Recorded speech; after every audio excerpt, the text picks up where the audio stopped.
Hello students, आज हम class 12th के लिए, नीट के लिए और जेई मेंस के लिए एक टॉपिक डिस्कस कर रहे हैं ऑप्टिक्स का, that is critical angle. Critical angle basically बहुत ही इंटरेस्टिंग टॉपिक है। यहाँ पे हम सबसे पहले एक बेसिक चीज़ बता दें कि ऑप्टिक्स में हम करेक्टराइज करते हैं मीडियम को रिफ्रैक्टिव इंडेक्स से, ठीक है। जिसका रिफ्रैक्टिव इंडेक्स कम होता है उसको रेयर मीडियम बोलते हैं, जिसका ज़्यादा होता है उसको डेंसर मीडियम बोलते हैं।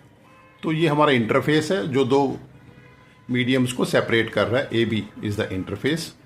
तो this is the denser medium and this is the rare medium. So when light ray travels from denser medium to the rarer medium at such an angle of incidence at which the angle of refraction becomes 90 degree, that is the ray propagates parallel to the interface. You can see this thing in the diagram.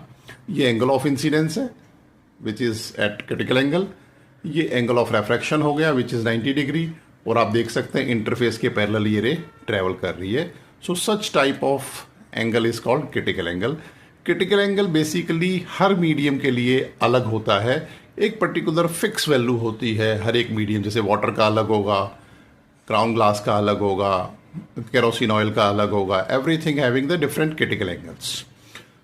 Now let's do the mathematical expression. From Snell's law, mu1 sin I is equal to mu2 sin R. All of you are aware about this. This is the Snell's law of refraction. At I is equal to IC, R is equal to 90 degree.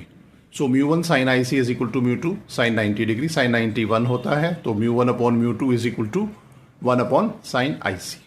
अगर हम ये मान लें कि हमारा जो denser medium है उसका रिफ्रैक्टिव इंडेक्स म्यू है, और जो रेयर मीडियम है दैट इज एयर जिसका रिफ्रैक्टिव इंडेक्स 1 है, so mu is equal to 1 upon sin IC.